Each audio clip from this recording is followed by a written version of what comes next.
Canada is home to countless ghost towns, once thriving communities now left to the elements.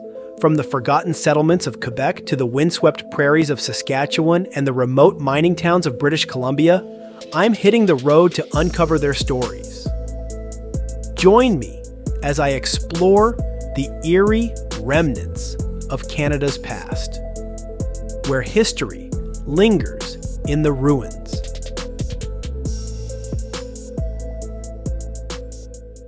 We're exploring an abandoned ghost town deep in the mountains and hills of Quebec. Situated down a long dirt road, surrounded by mountains, valleys, and rolling fields, this old ghost town has sat crumbling for at least 25 years. In 1997, this site was used as a set in a movie called The Education of Little Tree. This movie was a coming-of-age tale about Little Tree, who loses his parents during the Great Depression and begins living with his native grandparents and learning the Cherokee way of life. Join me and my friend So Sincere as we spend the night in this old abandoned ghost town, exploring by the light of the full moon and waking up early to explore at sunrise.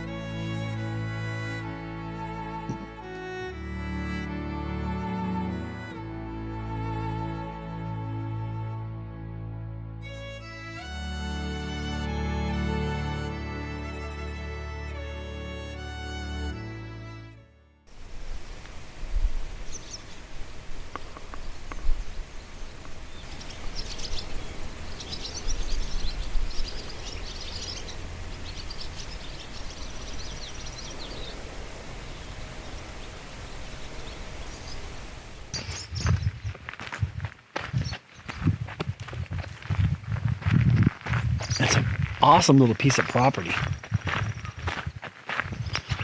Show you guys all the way here. Start back here. There's little buildings and huts everywhere. There's this one right here.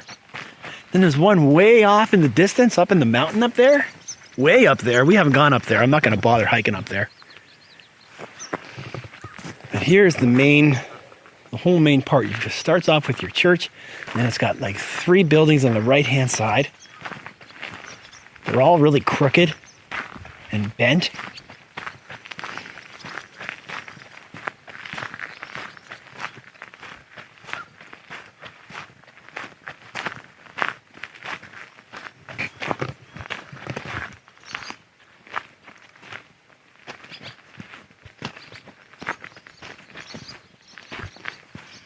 There's the building that we slept in right there.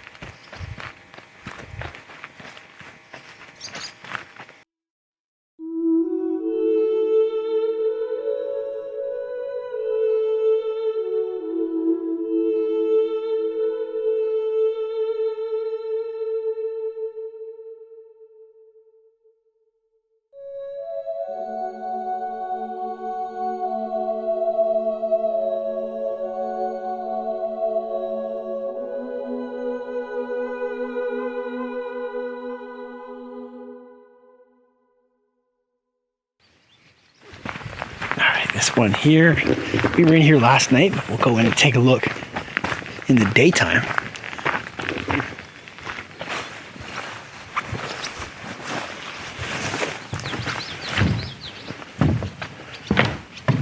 Floor's pretty rotten.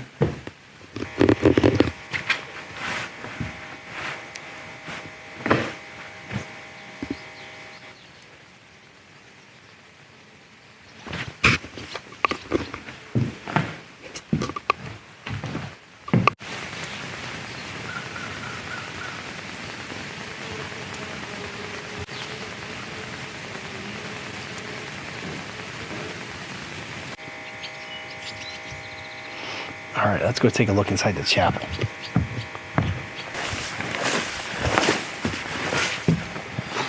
There's not much to see in here, I'll warn you.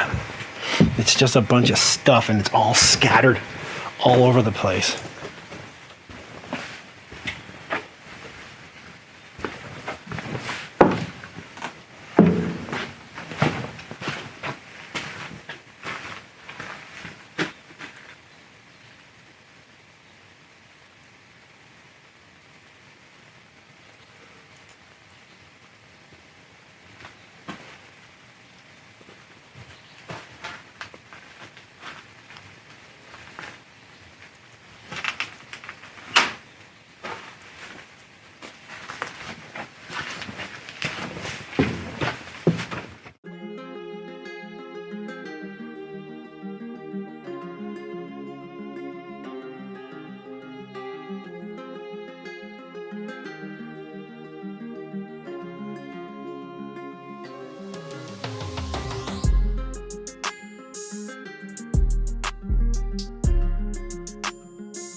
Okay guys, here we are. I'm at this ghost town. I don't know what the ghost town is called. I don't know how to pronounce it. It looks like it's pronounced Insiger, but maybe it's Einsiger. I don't know, I'm saying it wrong, guys. But anyways, I'm here. There's a Ukrainian church here behind me, and then there's a bunch of little abandoned buildings in the ghost town. So we're gonna check this place out, so let's go, guys. Very small little Ukrainian church.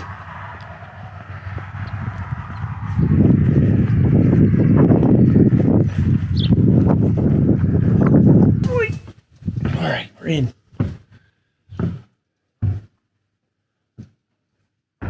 Okay. Just take a quick little walk through here. This won't take long in here, guys. Then we're going to go check out the rest of the ghost town. All right? Okay.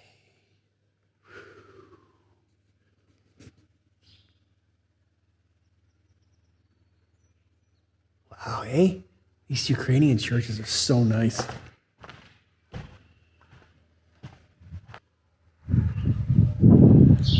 Got the nice dome, got this nice blue color.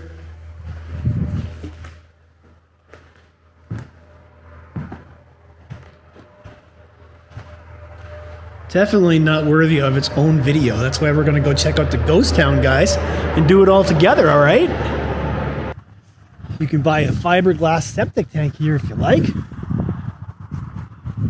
Thanks, Barry. Barry's fiberglass septic tanks. You got a bunch of buildings over there. Got one right here. What's funny though is there is somebody that lives kind of off in the distance over there, and there's a post office right there. A little tiny post office, guys.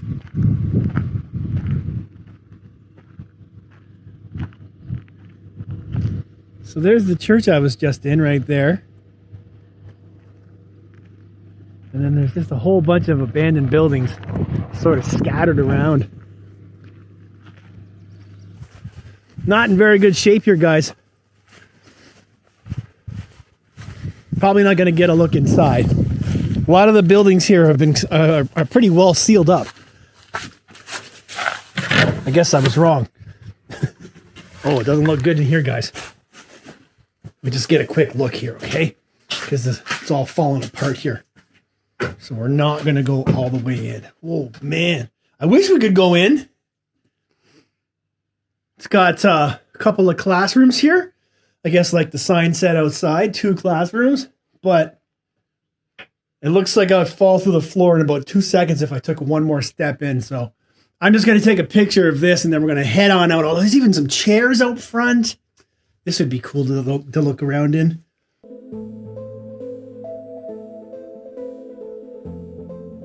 So here we are now in the ghost town. Now, I'm terrible at words, so it's either Need Path or Nide Path.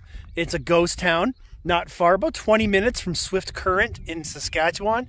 So I just took some pictures, and now I'm just going to show you guys where I'm at and what's going on here. So let's turn the camera around.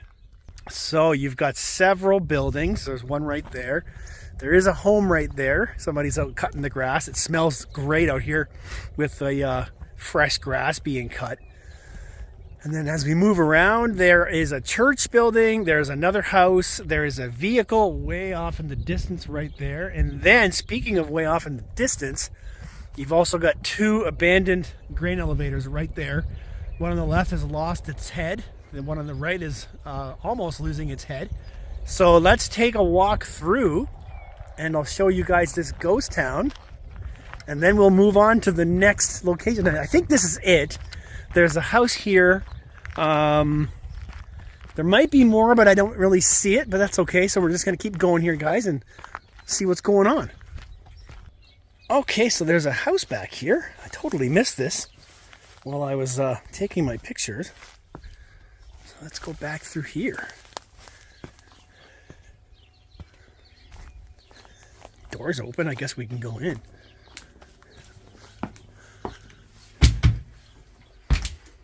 Alrighty. As you would expect, it's pretty some tumbleweed in there. Green curtains there. Alright.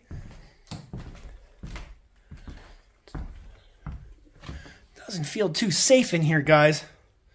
Step carefully, all right? I'm just using my phone here, guys, so if we're a little bit wobbly, that's why. I usually use my my fancy pants camera that has the nice stabilizer, but not my. I'm just using my phone and my handheld here. There's the car back there. Church. House. There's my rental car. So what's interesting here about the church is as I get up straight on, you guys will see. So right now, the church is facing straight, and then the door to the church is facing us. So when you get up a little bit closer here, the front entrance to the church has actually detached itself from the actual church, as you'll see there. All right, here you go. Okay, guys. Challenge here. What kind of car is this? Ed, if you're watching, what kind of car is this, Ed? Drop a comment down below. Okay.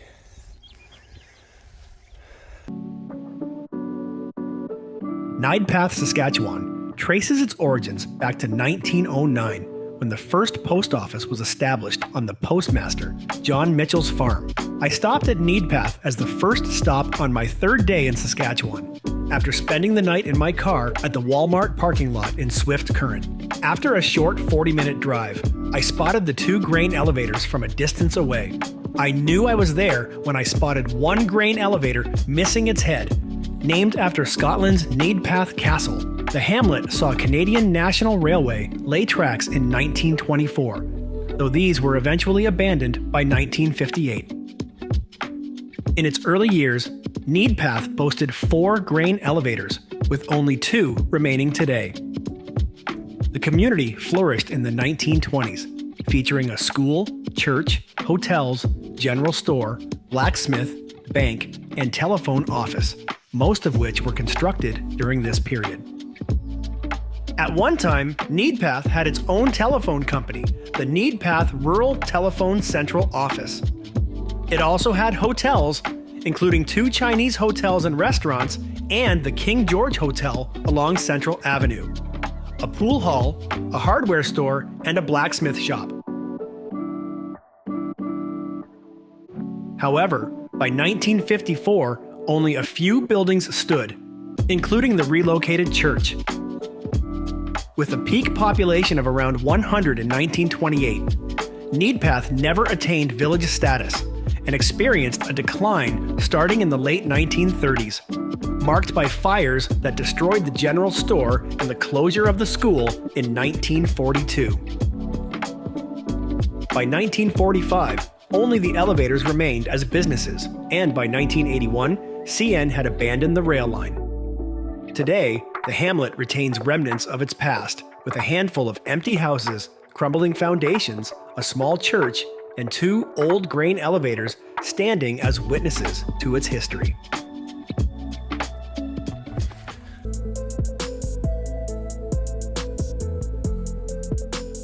Kayville, Saskatchewan is known to be one of many ghost towns in the province of Saskatchewan because all buildings, schools, and most of the homesteads are vacant. Like other rural towns in Saskatchewan, the population of Kayville has declined dramatically. The farm economy went down, and with no money to be made, the population dropped, the schools closed, the grain elevator shut down, and the railway was taken away. In 1970, the community's population reached over 100 citizens, with over 30 businesses active. Today, the population has dropped drastically to less than 10 residents, and there are no more businesses in town. Okay guys, here we are again, another little small ghost town. We're now in the small village or ghost town known as Kayville in Saskatchewan. So there's a church back here behind me, and there's more stuff to see as we go down the street. So probably not going to get in here, but let's go check it out. All right, nice beautiful red and white church. probably nice inside, but I think it's going to be locked up.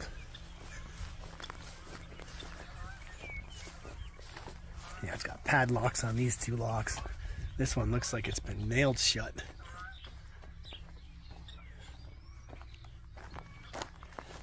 Oh, it's probably so nice inside.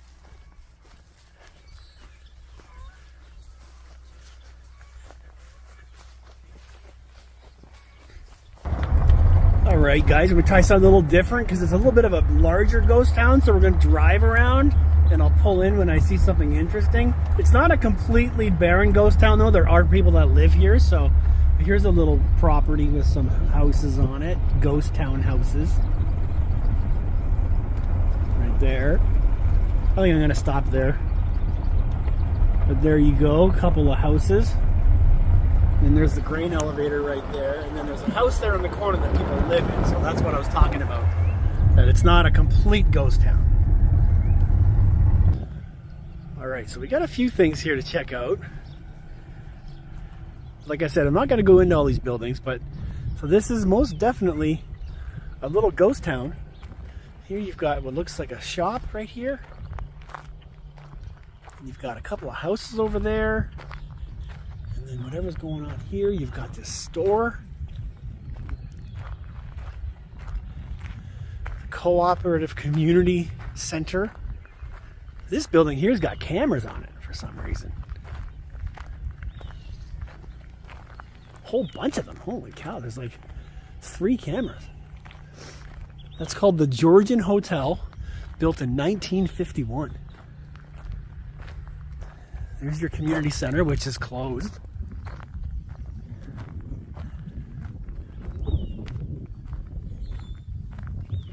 This is quite the interesting little town, guys. Huh.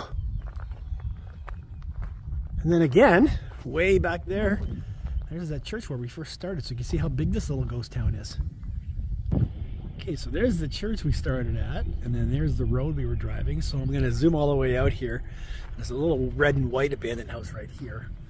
In 1905, Romanian settlers seeking free government land under the Dominion Lands Act founded Kayville. The name Kayville comes from Billy McKay. He named the community by taking the K from his last name and adding Ville. Settlers began to build in Kayville around Main Street and homesteads outside the community. The first homesteads were built in 1906, and the homesteaders consisted of farmers and ranchers. Around 1912 to 1913, Kayville was big enough to maintain a post office, and a school was established. The community boomed with the arrival of the Canadian Pacific Railway in 1924. Kayville became a thriving agricultural-based community, large enough to become an organized hamlet by 1951. In 1970, the community's population reached over 100 citizens. Although the population has dropped drastically to a mere 10 residents, residents from Regina and surrounding cities have realized the potential Kayville has to offer because of its proximity to the city and have started buying land in and around Kayville, bringing hope for a better and more prosperous future. The swimming pool and community center complex were built in 1984 and used for many community functions. Kayville once had a variety of businesses, but due to the decline of population in the 1980 to 90s, Kayville now only has a post office. The Kayville Credit Union was open every Wednesday until September 2016. Kayville is known to be one of many ghost towns in the province of Saskatchewan because all buildings, schools, and most of the homesteads are vacant. Like other rural towns in Saskatchewan, Kayville has declined dramatically. The farm economy went down, and no money to be made. The population dropped, schools closed, the grain elevator shut down, and railway was taken away. In 1970, the community's population reached over 100 citizens. Today, the population has dropped drastically to less than 10 residents.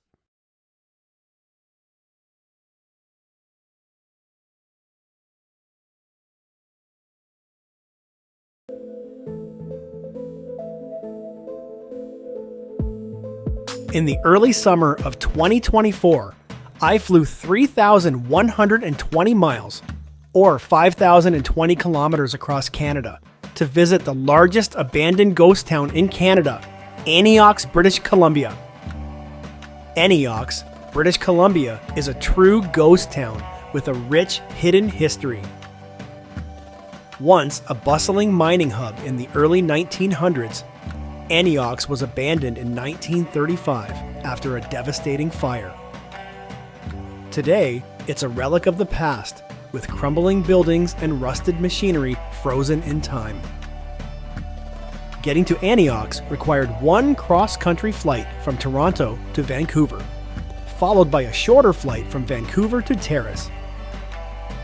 From Terrace, we drove several hours through the mountains and logging roads to Shoalts, BC. Since Antioch is only accessible by boat or seaplane, the final stretch involved a boat trip from nearby locations like Shoalts, BC. At full peak capacity and population, Antioch had a population of almost 3,000 residents.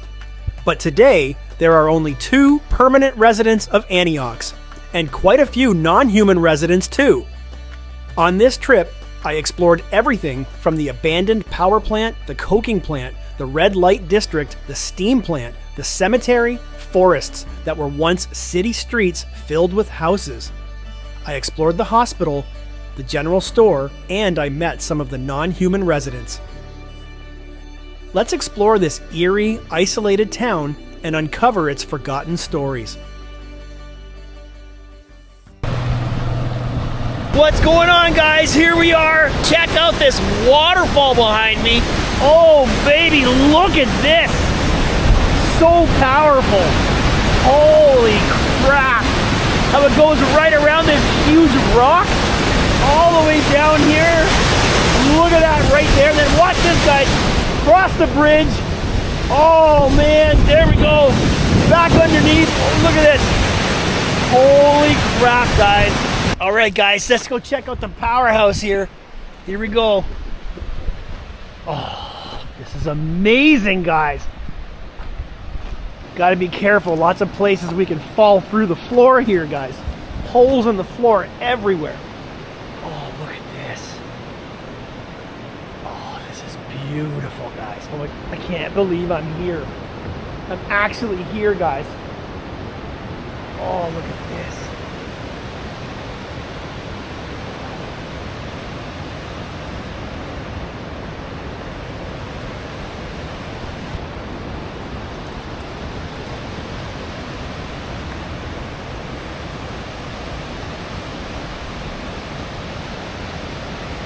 I don't have words, guys. I don't have words here.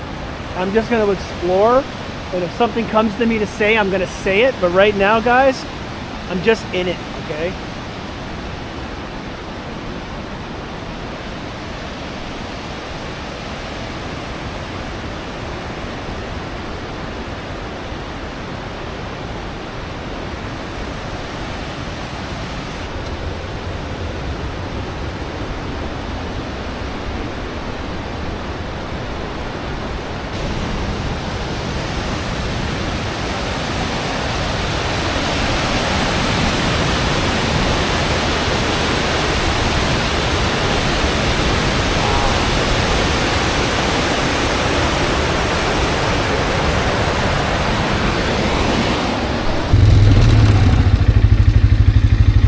So across the way there, that's the general store, but I can't get there until, I could go in there now, but we're gonna go there later anyways. I have to wait for a lower tide, because we're gonna go to the general store, and then we're gonna walk over to the coking plant, but I don't wanna do that yet, so we're still, like I said, guys, we're doing a little zip around here on the ATV, so we're gonna go over there later, so stay tuned for that.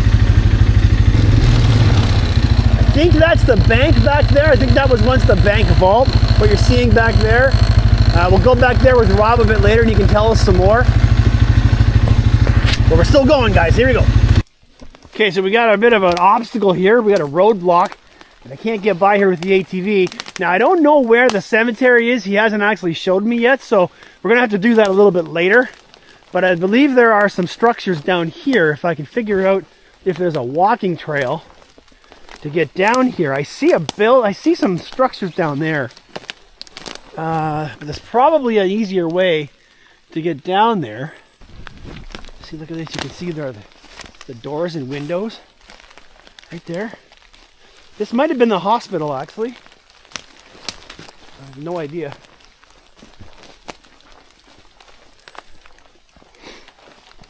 Wow, look at this.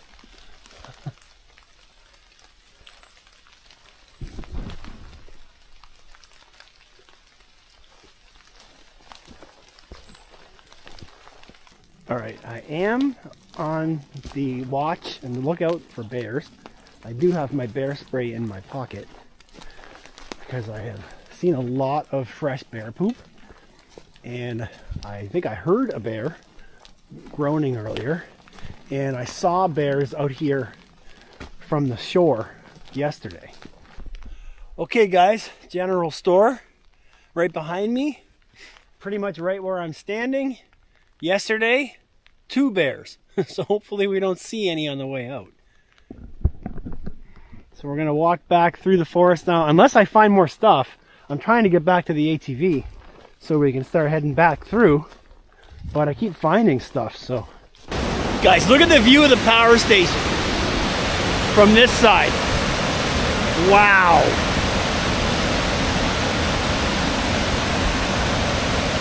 It frames itself perfectly between the trees. God, that's nice. We know this is pre-1935. Yeah. They only had 4 vehicles here. Oh, wow. I think in Antioch. Yeah. So, I mean, it's kind of rare to see one actually Wow. that's still, you can still see the Buick on the side here. You look at the, right down there. I don't know what year it is. Oh, wow. Gotta figure Yeah. out what, That's crazy. yeah, there was only 4 of them in town. They said boardwalk. It wasn't really meant for vehicles. Yeah. Well, that one there, you have to put the saw in. And with this. Yeah, right, right. Unless you've seen the wedges that the joiners do over there.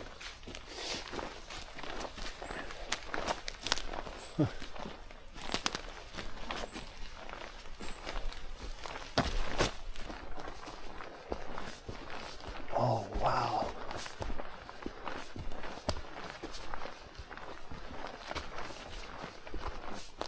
Marker. There's a little one right here.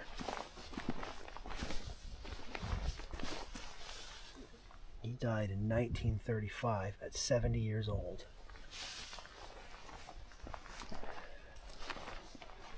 There's more over here. There's mounds that don't have any markers. And then here's one of the World War I soldiers. So anyone who lived and worked in Antioch, who served in World War I, was basically promised a soldier's burial. And so during World War I, Antioch sent several of its men to fight in World War I. They came back to live in Antioch, live out their lives and work here. And then when they died of old age, they were given a soldier's burial. And they were each given these 4 posts in a marked grave with concrete cast of a helmet. So these are all World War I soldiers.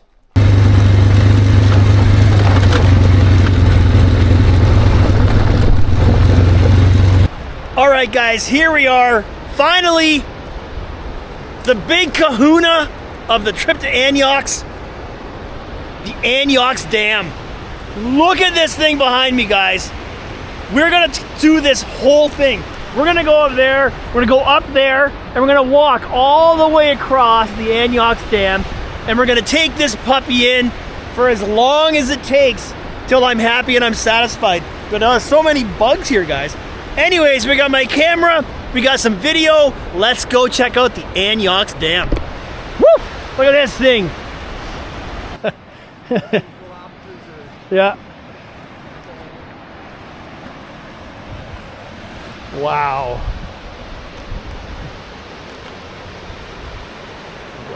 I'll go down. We'll usually go that way.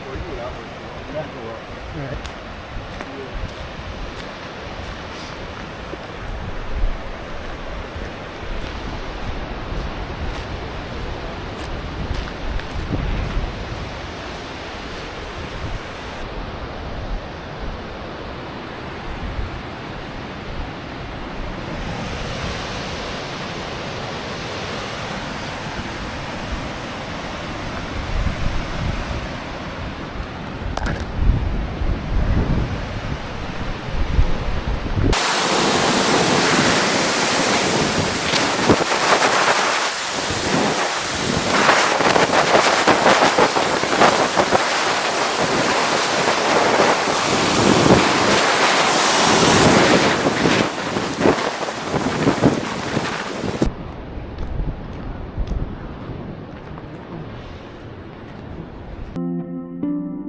Deep in the isolated wilderness of British Columbia lies the long-abandoned Anyox Dam, an incredible testament to early 20th century engineering.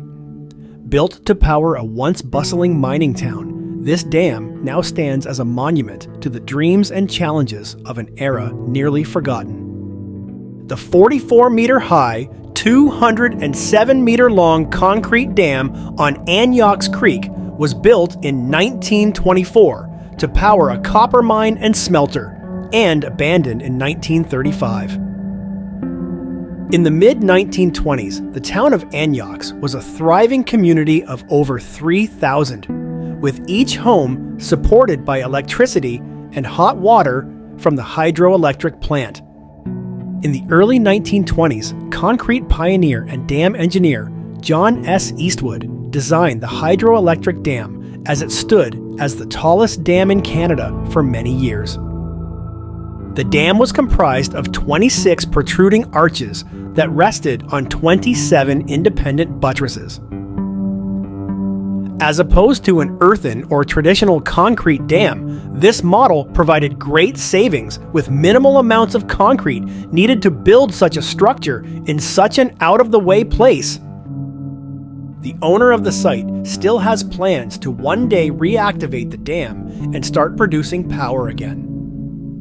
For now, the water passes through the dam through a couple of small outlets and a larger hole that they created with dynamite to alleviate any backlog of water while decommissioned.